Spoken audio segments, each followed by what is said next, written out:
মাদ্রাসা যতদিন থাকবে দুনিয়া ততদিন থাকবে, মাদ্রাসা যতদিন থাকবে আসমান ততদিন থাকবে, মাদ্রাসা যতদিন থাকবে জমিন ততদিন থাকবে, মাদ্রাসা যতদিন থাকবে আমি আপনি দুনিয়ার সকল মানুষ ততদিন এই দুনিয়ায় থাকার অধিকার আছে। যেদিন মাদ্রাসা বন্ধ হয়ে যাবে, যেদিন দিন শিক্ষা বন্ধ হয়ে যাবে, আল্লাহ বললে ওয়ালা লোক আর তৈয়ার হবে না।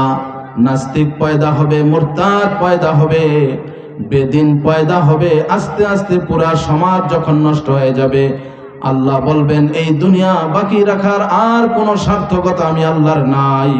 আমি এই কেন জমিন বাকি রাখবো, কেন আসমানের সূর্য আমি টিকিয়ে রাখবো, খুঁটিবিহীন এই বিশাল আকাশ আমি কেন কায়েম রাখবো?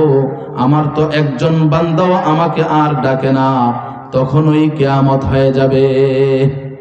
তাইলে বোঝা গেল দ্বীনি শিক্ষা হলো আমাদের অস্তিত্বের মেরুদণ্ড, এই জাতির অস্তিত্বের মেরুদণ্ড। এই জন্য এই শিক্ষার সাথে যারা সম্পৃক্ত হবে তাদেরকে সম্মানিত করে দিবেন আল্লাহ।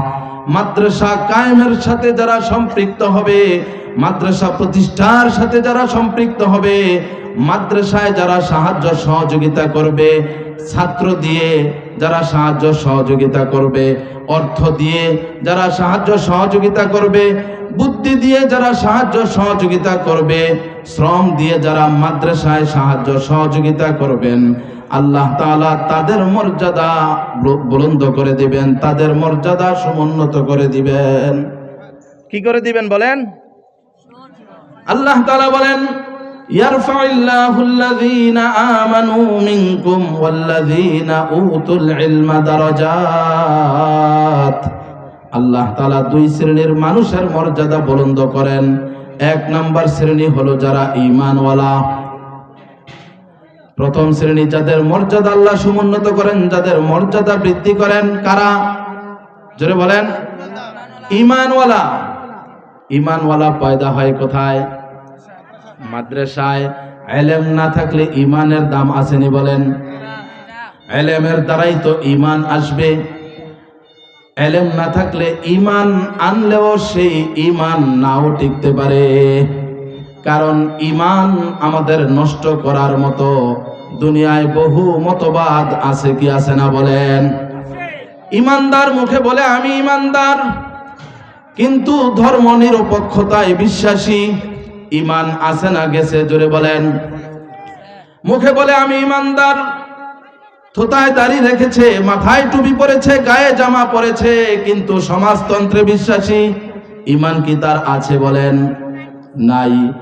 পুঁজিবাদে বিশ্বাসী, সমাজতন্ত্রে বিশ্বাসী, ধর্ম নিরপেক্ষতায় বিশ্বাসী, তার ঈমান থাকতে পারে না, কারণ ওই বিশ্বাসের কারণে ঈমান ভঙ্গ হয়ে গেছে। এই জন্য মুহতারাম হাজিরিন, ঈমান আনার পরে এই ঈমানটাকে যত্ন করে রাখা, এই ঈমানটা নিয়া বিশুদ্ধ ঈমান, শিরিক মুক্ত ঈমান নিয়া যেন কবরে যেতে পারে, এই জন্য আমাদেরকে ইলম অর্জন করতে হবে। বলেন কি অর্জন করতে হবে? এই জন্য ইলমের বড় দাম। আল্লাহ তাআলা ইলমের কারণে, আল্লাহ তাআলা ইলমের কারণে, আসমানি ইলমের কারণে, কোরআনের ইলমের কারণে মানুষকে সম্মানিত করেন। শুধু মানুষ না, নবীদেরকেও আল্লাহ তাআলা ইলমের কারণে সম্মানিত করেছেন। কাকে সম্মানিত করেছেন বলেন?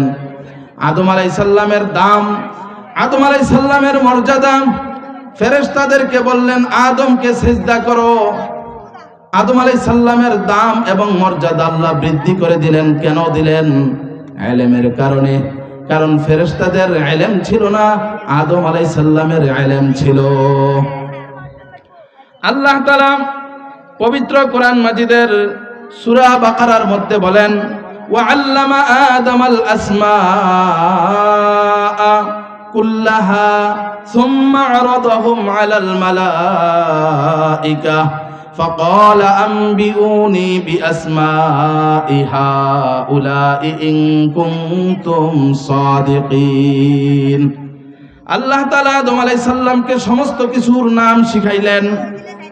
অতঃপর ফেরেশতাদের সামনে আদম আলাইহিস সালামকে আনলেন। বললেন নামগুলো বলে দেওয়ার জন্য। ফেরেশতারা পারলো না বলার জন্য, নাম বলতে পারলো না।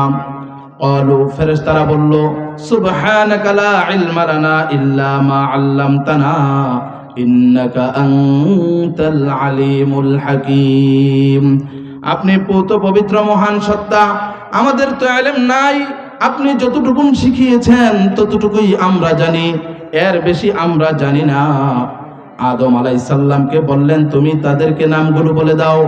আদম আলাইহিস সালাম সব কিছুর নাম বলে দিলেন। আদম আলাইহিস সালামকে ইলম দিয়েছেন যিনি, তিনি কে? তাইলে আদম আলাইহিস সালাম কি ফেরেশতাদেরকে সিজদা দিয়েছে নাকি ফেরেশতারা আদম আলাইহিস সালামকে সিজদা দিয়েছে? ফেরেশতারা আদমকে সিজদা দিয়েছে। যাকে সিজদা দেয় তার দাম বেশি না যিনি সিজদা দেন তার দাম বেশি? তাইলে আদম আলাইহিস সালামকে যেহেতু সিজদা করা হলো, আদম আলাইহিস সালামের দাম বেশি। আমরা কাকে সিজদা দেই? আল্লাহকে। আমাদের আল্লাহর দাম বেশি। আমরা হইলাম মাখলুক, আমরা হইলাম মাখলুক, আল্লাহ তাআলা হলেন খালেক। সুতরাং বোঝা গেল সমস্ত ফেরেশতাগণের উপর আদম আলাইহিস সালামের মর্যাদা বেশি।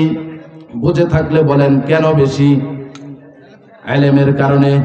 আদম আলাইহিস সালামের মর্যাদা যদি ইলমের কারণে বাড়তে পারে, বেশি হতে পারে, ফেরেশতাদের চেয়েও আদম আলাইহিস সালামের মর্যাদা যদি বেশি হয়, আমি আপনিও যদি ইলম হাসিল করি, ধর্মের ইলম, দ্বীনের ইলম, নামাজ রোজার ইলম, ঈমান ইসলামের ইলম, তাহলে আমাদের দামও যিনি বাড়িয়ে দিবেন তিনি কে? মুহতারাম হাজিরিন,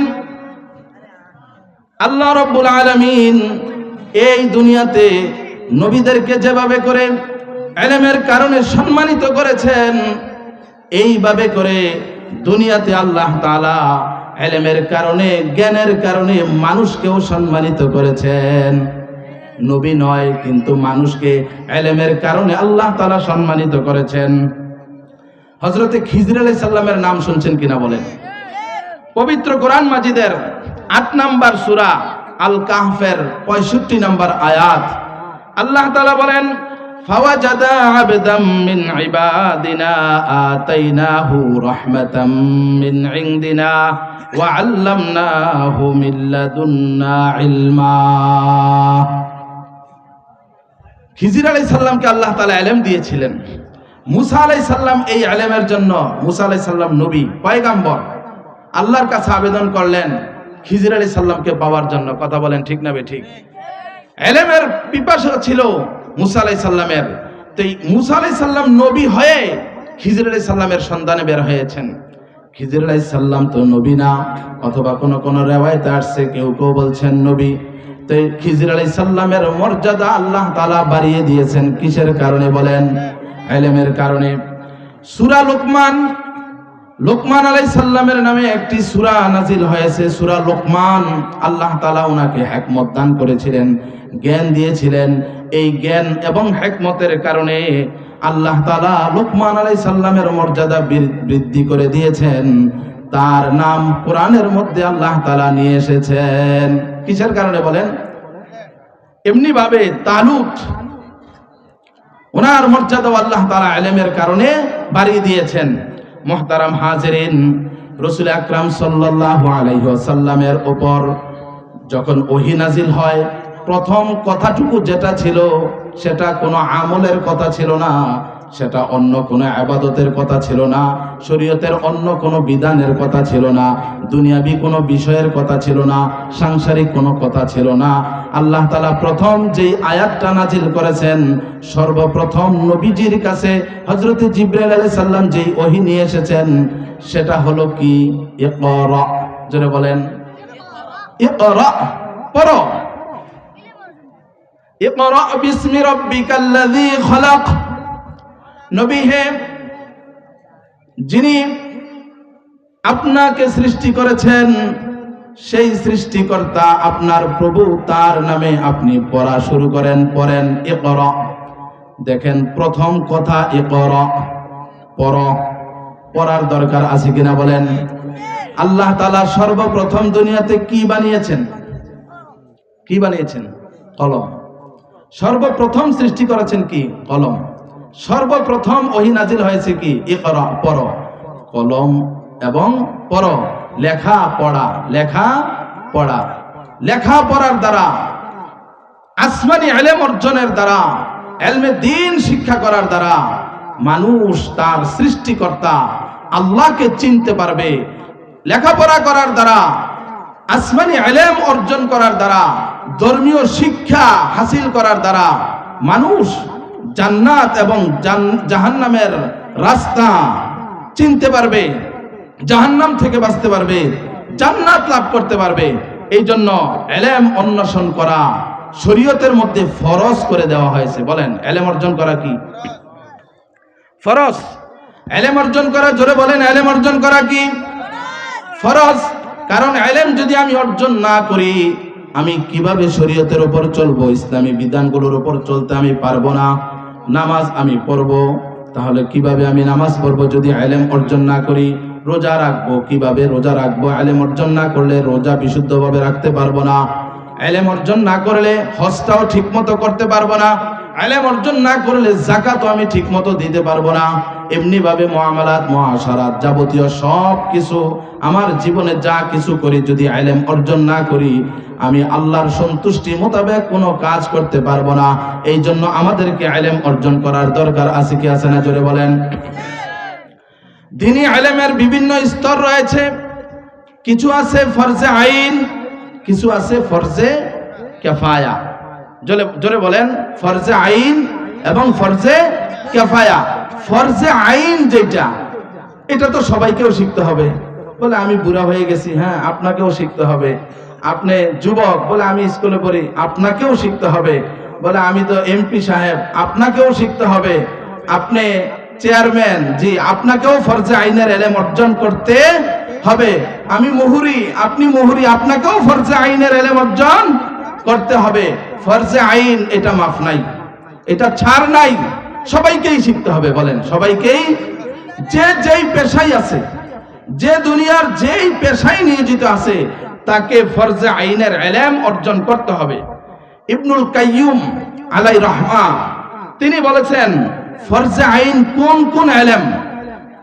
ইমানের উসুল তথা যার কারণে আমার ইমান ঠিক থাকবে, ইমান সম্পর্কিত বিষয়গুলোর ইলম আমাকে অর্জন করা, এটা ফরজে আইন, এটা ফরজে কিফায়া না। কারণ না হয়তো আপনার ইমান নষ্ট হয়ে যাবে, ইমান ভঙ্গ হয়ে যাবে। আপনি মুখ দিয়ে এমন কথা বলেছেন যে আপনার ইমান শেষ, অথবা আপনি এমন আকীদা লালন করেছেন সাহাবীদের শানে যে আপনার ইমান শেষ, অথবা আপনি এমন কোন কথা বলেছেন নবীদের শানে, আপনার ইমান শেষ, অথবা ইসলামের কোন শেয়ার নিয়ে আপনি মন্তব্য করেছেন, আপনার ইমান চলে গেছে। এই জন্য ইমান সম্পর্কিত যাবতীয় বিষয়, যার কারণে আমার ইমান ঠিক থাকবে, আবার যেই সব কারণে আমার ইমান নষ্ট হয়ে যাবে, এই সম্পর্কিত বিষয়ের ইলম অর্জন করা প্রত্যেকটি ব্যক্তির আলাল ইনফিরাদ, প্রত্যেকটি মুসলমানের উপর ফরজ, ফরজে আইন, ফরজ, এবং এটা ফরজে আইন। এই বিষয়গুলো। আর কোন বিষয়গুলো? ইসলামী শরীয়তের যেই বিধানগুলো রয়েছে আমল, যেমন ওযু, নামাজ, রোজা, হজ, যাকাত, পর্দা, এমনি ভাবে অন্যান্য আরো যত আমলের বিষয় রয়েছে, এই সমস্ত শরীয়তের বিধিবিধানগুলোর ইলম অর্জন করা, এটাও ফরজে আইন। আপনি ওযু পারেন না, ওযুর ফরজ জানেন না, ওযুর একটা ফরজ মাথা মাসহ করা, কমপক্ষে 4 ভাগের 1 ভাগ মাথা মাসহ করা ফরজ। এখন এই মাসালাটা উনি জানে না, তো যার কারণে এইভাবে একটু দিয়ে বাস চলে আসছে, তাহলে ওনার কি ফরজটা আদায় হয়েছে? টাকনু পর্যন্ত ধোয়া ফরজ, উনি জানে না, পিছন দিয়ে একটু জায়গা শুকনা রয়েছে, তাইলে কি ওনার ওযুটা হয়েছে? 100 রাকাত নামাজ পড়লে কয় রাকাতের সওয়াব পাবে বলেন? এমনি ভাবে নামাজের ইলম অর্জন করতে হবে। নামাজে কয়টা ফরজ, কয়টা ওয়াজিব। এখন ফরজের ইলম না যদি শিখে, তাহলে সে কিভাবে নামাজটা পড়বে, এবং কোন কোন কারণে নামাজ ভেঙে যায়, এগুলোও জানতে হবে। লাহনে জলি, যেমন কেরাতের ইলম অর্জন করা তো ফরজ। কোরআন শিক্ষা করা কি বলেন? কোরআন শিক্ষা করাটা কি ফরজ? কোরআন যদি না শিখে তাহলে সে কিভাবে নামাজ পড়বে? তো নামাজে সে গলত পড়বে, গলত পড়লে তার নামাজ ভঙ্গ হয়ে যাবে। সে যদি পড়ে আলাম তর, তারার জায়গা পড়লো তর, তাহলে কি তার নামাজ হবে? কারণ তাকে তোয়া করলে অর্থ পরিবর্তন হয়ে যায়, আর যেই কারণে অর্থ পরিবর্তন হয়ে যায় এটাই লাহনে জলি। তাহলে বিশুদ্ধ ইলম, তেলাওয়াতের ইলম অর্থাৎ তালিমে কোরআন, কোরআন শিক্ষা করা এটাও ফরজ। এমনি ভাবে ব্যবসা করবেন, ব্যবসার নীতিমালা জানা ফরজ। আপনি হজ করবেন, হজের যাবতীয় বিষয়গুলো, বিধানগুলো জানা ফরজ। তাইলে এগুলো ফরজে আইন, শুধু ফরজে কিফায়া না, ফরজে আইন। চিন্তা করে দেখেন কি পরিমাণ ইলম আমাদেরকে অর্জন করতে হবে। মুহতারাম হাজিরিন, এমনি ভাবে ইসলামের হারাম কোনটা, হালাল কোনটা হারাম, হারাম বিষয়ের ইলম যদি আমি অর্জন না করি তাহলে তো আমি হারামের মুরতাকিব হয়ে যাব, আমি হারাম কাজ করে ফেলবো। এই জন্য হারাম সংক্রান্ত ইসলামের যেই ফিআলুল মাহজুরাত যত বিষয় আছে এই সম্পর্কেও আমাদেরকে জানতে হবে, মা'মুরাত সম্পর্কে জানতে হবে। এমনি ভাবে মুআমালাত মুআশারাত সংক্রান্ত লেনদেন করব। এরপরে সামাজিক বিষয়ের এইগুলোর নীতিমালা ইলম যদি আমি ধর্মীয় ইলম অর্জন না করি তাহলে আমি সঠিকভাবে বিচার বিশ্লেষণ করতে পারবো না। মুআমালাত মুআশারাত, এখন তো অনেকে আছে তালাকের বিচার করে সমাজে বৈশা মাতাব্বর, তো আর কিছু হইতো না, দুইটা ফলা আছে, এই দুইটা ছেলে এখন থাক মিলাই দেয়। এটা কি মিলন হয়েছে? বলেন শরীয়তে এটা এলাও করে? তাহলে তালাক হয়ে গেলে কিভাবে কি করতে হবে এই বিষয়ের ইলম অর্জন না করে আপনি বিচার করতে গেলেন কেন? আপনি তো দুইজনকে জোড়া লাগাই দিয়া আজীবনের জন্য জেনা করার রাস্তা খুলে দিলেন। এই অধিকার আপনাকে কে দিয়েছে? ধর্মীয় বিষয়ে বিচার করার জন্য ধর্মীয় জ্ঞানে যারা পণ্ডিত, অভিজ্ঞ, মুফতি, তাদেরকে শরণাপন্ন হতে হবে। তালাকের মাসলার বিচার বা তালাক সংক্রান্ত বিষয়ের মীমাংসা ধর্মীয় আলেম ছাড়া, মুফতি সাহেব ছাড়া, এলাকার কোনো মাতাব্বর, মেম্বার, চেয়ারম্যান অথবা কোনো সম্মানিত ব্যক্তি সে করবে এটা হবে না। ওনাকে এই বিষয়ের কমপক্ষে ইলম অর্জন করতে হবে, এটা ফরজে আইন।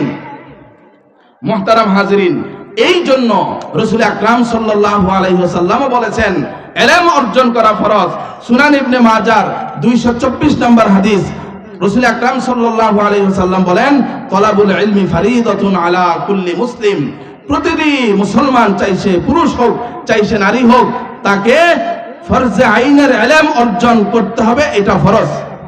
আরেকটা হলো ফরজে কিফায়া, যেমন জানাজার নামাজ, এটা ফরজে কিফায়া। অথবা ইসলামের প্রত্যেকটা বিষয়ের গভীর জ্ঞান অর্জন করা, দাওরা ফাঁস করা, মুফতি হওয়া, মুহাদ্দিস হওয়া, এগুলো ফরজে কিফায়া। আপনি মুফতি হওয়ার প্রয়োজন নাই যদি সুযোগ না হয়, আপনাকে মুহাদ্দিস হওয়ার প্রয়োজন নাই, আপনাকে ইসলামের প্রত্যেকটা বিষয়ের গভীর জ্ঞান অর্জন করতে হবে না, দরকার নাই। সুযোগ থাকলে করেন, না করলে অসুবিধা নাই, কারণ ওইটা ফরজে কিফায়া। আমাদের দেশে এরকম বহুত পণ্ডিত আছে, ইনারা মাশাআল্লাহ করতেছেন, গভীর জ্ঞান রাখেন, ইনারা ফতুয়া দেন, হাদিসের উপর এদের মাহারত, আলহামদুলিল্লাহ এদের দ্বারা অন্যদের হক আদায় হয়ে যাচ্ছে। কাজেই ওইটার জন্য আমি আল্লাহর কাছে জবাবদিহি করতে হবে না। কিন্তু দোস্ত, যেই ইলমটা ফরজে আইন, তুমি যদি এই ইলম না শিখো তাহলে তুমি ধরা খেয়ে যাবে, আল্লাহর আদালতে তোমার বিচার হবে। তুমি যুবক, তুমি ইয়াং, তুমি সব পারো, তুমি মোবাইলের প্রত্যেকটা ফাংশন পারো, তুমি কম্পিউটারের প্রত্যেকটা ফাংশন পারো, তুমি দুনিয়ার সব কিছু বোঝো, তুমি ইসলামটা বোঝো না, তুমি ঈমানটা বোঝো না, কোন কারণে তোমার ঈমান ভেঙে যাবে এটা বোঝো না, তুমি ব্যক্তি জীবনে ধর্মটা বোঝো না, পারিবারিক জীবনে তুমি ধর্মটাকে পালন করা এটা বোঝো না, দুনিয়ার সব বোঝো, দিনের বেলায় আসলে আল্লাহ সব মাফ করে দিবে, আল্লাহ কবুল করার মালিক।